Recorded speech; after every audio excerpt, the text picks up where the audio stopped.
més s'ha incomplit el termini d'elaboració i d'aprovació inicial dels pressupostos. Estem a 14 de febrer, dia de Sant Valentí, i els pressupostos se porten a aprovar, igual que l'any passat se van portar el dia 17 de febrer. Això fa que un pressupost que hauria d'estar aprovat el dia 1 de gener i que tindria que estar en vigor ja el dia 1 de gener, doncs entre al mes d'abril, aproximadament el 14 d'abril serà quan entrarà en vigor. Està programat. També he de dir que el pressupost municipal és un dels temes importants que hi ha un ajuntament, perquè el pressupost municipal determina precisament l'acció de govern d'un ajuntament. Determina el que l'equip de govern prioritza, el que vol fer i quines són les accions de govern que han de dur a terme en tot l'any. Amb la qual cosa, dit això, passo a analitzar el pressupost. Ja li anuncio, i al final li tornaré a dir, que nosaltres votarem en contra d'aquests pressupostos. Estem en contra i ara trataré d'analitzar per què estem en contra i quins són els motius d'oposar-nos a aquest pressupost de l'any 2012. Bé, globalment el pressupost de l'Ajuntament augmenta un 3,9% respecte al de l'any passat, cosa que l'any passat no passava, perquè el 2011 estava un 3% menys, o sigui, per baix del 2010. Però en un moment de crisi econòmica en què totes les administracions retallen gastos, resulta que l'Ajuntament de Benicarló augmenta la despesa un 4%. Lògicament, si augmentem la despesa un 4% per a que ens quadri el pressupost, això implica augmentar els ingressos. I com augmentem els ingressos? Doncs augmentant els impostos. Aquest augment d'impostos, bàsicament, està centralitzat en l'augment d'IBI, l'impost de béns immobles, la contribució que diem tots. I que tots paguem, bueno, uns més que nosaltres, però tots paguem. Realment, hem passat d'un tipus de gravament del 0,7% que han pagat en l'any 2011 a un tipus del 0,825%. Això repercuteix sobre el rebut dels ciutadans en un augment del pràcticament el 18%, concretament el 17,85%. O sigui, una persona que pagava 470 euros de contribució passarà a pagar 554. I com que l'augment és lineal, perquè és un percentatge, totes les persones de Benicarló veuran augmentat el rebut de la contribució en un 17,85%. En l'agravant que l'IBI, que és un impost de naturalesa local, aquest Ajuntament en un any l'ha pujat 2 vegades. Li recordo que al ple extraordinari del dia 11 de l'11 del 2011, quina casualitat, les 3 xifres de l'ús, vostès van aprovar passar d'un tipus de gravamen del 0,7% a un tipus de gravamen del 0,75%. Una pujada que significava en el rebut ja entonces un 7%. Però és que ara, 3 mesos després, tornen a pujar l'IBI sobre el tipus anterior. Tot això gràcies al decret del senyor Rajoy, que, donde dije digo impuestos. Vostès, que mai havien pujat els impostos en època de bonança econòmica perquè al ciutadà ni tocar-lo, ara, de cop i repent, pugen la contribució un 18% en plena crisi econòmica. En una mesura que nosaltres considerem injusta, no equitativa, perquè l'increment dels recursos només recau sobre les vivendes i no té en compte la resta de patrimoni, i a més recau en tota la població, sense tenir en compte la capacitat econòmica dels habitants de la vivenda, si estan o no a l'atur, el número de vivendes de les que és el titular, etc. Tot això pensem que resta legitimitat a aquest increment del tipus de gravament. Com vostè ha dit, aquest impost de béns immobles té incrementat sobre els drets reconeguts del que se va pressupostar l'any passat, sobre els drets reconeguts, perdó, en un 15,4%. Si parlem ja del pressupost de l'any passat de l'IBI urbana a lo que pressupostem enguany, l'augment és d'un 25,35%. Per supost que en això estem en contra. Pel que fa a les transferències, tot això estic parlant del tema d'ingressos. O sigui, tota la part d'ingressos, per un costat tenim que augmentem els ingressos gràcies a l'augment d'IBI. Pel que fa a les transferències de les administracions, tant l'autonòmica com la provincial, com la Federació Valenciana de Municipis i Províncies, com l'estatal, esperem que tot el que han consignat com a ingressos arribi, perquè com ja li vaig dir, com li vaig traure al ple anterior, nosaltres no podem ser el banc de la Generalitat i financiar-li a l'administració autonòmica el deute reconegut en aquest ajuntament. De fet, en l'informe del viceinterventor diu que per evitar tensions greus en tesoreria s'haurien d'evitar els retrasos considerables en els ingressos que procedeixen tant de l'Estat com de la Generalitat i de la Diputació Provincial. Així és que esperem que tot el que han consignat com a transferències arribi i al seu temps. Pel que fa als gastos, no anem aquí a discutir-li partida per partida tot el que vostès ens han passat com a gastos. Pressupost que podríem dir que el vestuari de la policia local s'ha incrementat, o el material de defensa, o els transports, les atencions protocol·làries, tot això és una sèrie de gastos que estan consignats aquí al pressupost i que no anem a discutir partida per partida. Però el que sí que ens hem fixat és el gasto corrent. El gasto corrent ha augmentat un 6,15% respecte de l'any passat, mentre que l'àrea destinada a actuacions de protecció i promoció social només ha augmentat un 1,09%. Augmenta el gasto corrent. Vostès, des que estan governant, en aquests anys que jo porto a l'Ajuntament, mai han sabut retallar el gasto corrent. Per una altra part, en totes les àrees del pressupost apareixen un apartat que diu estudios i treballs tècnics, que en alguns casos sabem què és i en uns altres no.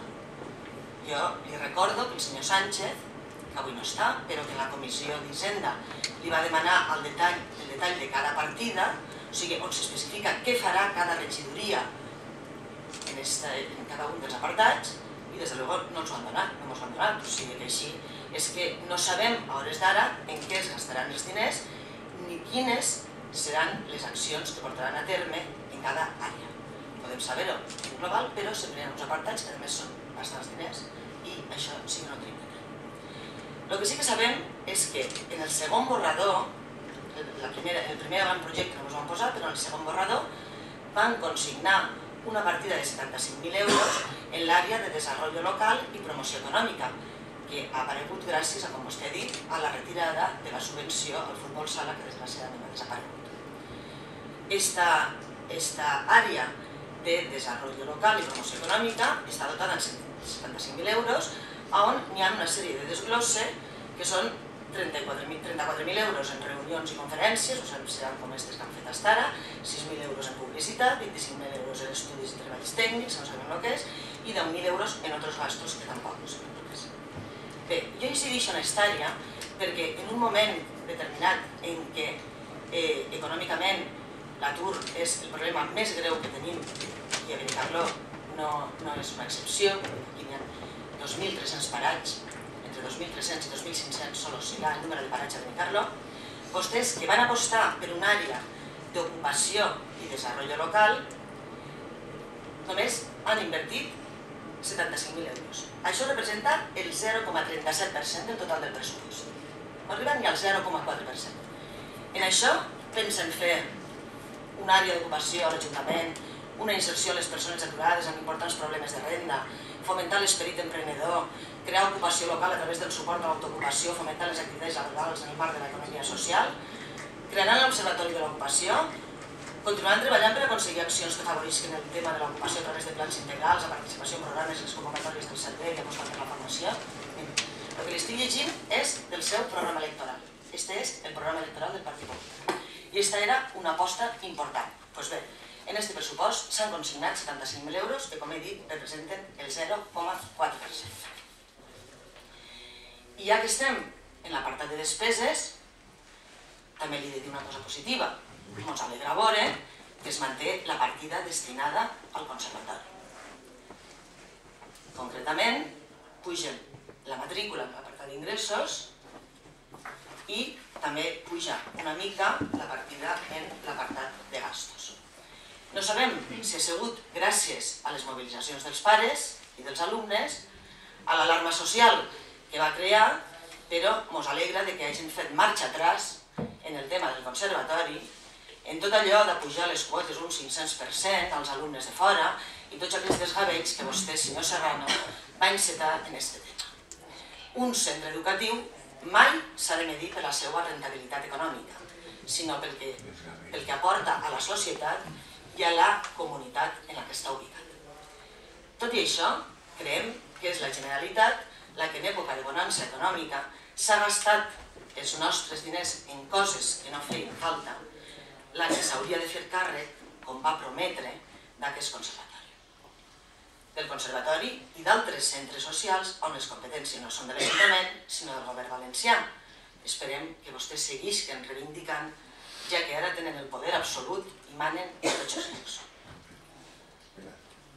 En quant a les inversions, vostè ens ha detallat totes les inversions que presenten els pressupostos, unes inversions per valor d'1.276.525 euros i que vostè ha relatat abans, no vaig a tornar-ho a repetir, però totes aquestes inversions són a costes d'operacions de crèdit. No n'hi ha cap inversió amb financiació pròpia. Això es ve repetint any rere any. Vostès és lo comido por lo servido, los ingressos i els gastos es gasten tots i si hem de fer una inversió hem de demanar crèdit. Tot això, totes aquestes inversions s'han pagat en crèdit. S'han financiat, no s'han financiat, mai s'han financiat en fondos propis que podrien obtindre retallant gastos. Però com he dit, no només retallem gastos, sinó que damunt els augmentem. Devem 12.484.497 euros, crèdits dels quals s'amortitzaran 1.652.000 euros. Això representa que l'Ajuntament de Benicarló presenta un endeutament del 73,9%. I això tenint en compte que en l'anterior legislatura, els últims 2 anys, s'han fet pràcticament totes les inversions en fondos del Plan E i del Plan Confiança. Si totes aquestes inversions, o algunes, les hagués tingut que financiar l'Ajuntament, quin seria el nivell d'endeutament? Impossible. Li recordo que han arribat 13 milions d'euros en els últims 2 anys, que és més que el deute de l'Ajuntament. Per una altra part, totes aquestes inversions considerem que no són inversions productives. No veiem cap inversió generadora de riquesa, cap ni una. Inclús hi ha algunes, com per exemple que ens han sorprès, com la rehabilitació de l'actuació de la capella del MUC B, on recordo que el senyor alcalde va sortir dient a Capella del Convent que havia buscat 2 empreses que financiarien la rehabilitació i ara consignem 159.000 euros per la rehabilitació del convent. O sigui que això també ho hem de tenir en compte. Nosaltres pensem, hi ha aquí una de les partides, que és la revisió del Pla General, que com us he dit és a l'equip redactor del Pla General, que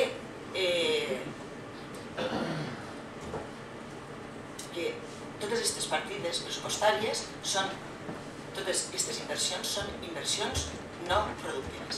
I de fet, la inversió millor que podria fer l'Ajuntament de Benicarló seria aprovar el Pla General. Però, realment vostès volen aprovar el Pla General de Benicarló? Perquè si és així, per què no s'han consignat els 300.000 euros de l'ISA, que és l'informe de sostenibilitat ambiental? Això ho haguéssim tingut que consignar. Si és que enguany s'ha d'aprovar el Pla General, això hauria d'estar als pressupostos de l'Ajuntament. On estan les inversions generadores de recursos? Nosaltres pensem que aquestes inversions no aporten cap tipus de riquesa a l'Ajuntament. I torno a repetir que l'únic que fem és els ingressos els gastem en els gastos, bàsicament en el gasto corrent, i no se financia res en recursos propis. Tot va a càrrec d'operacions de crèdit.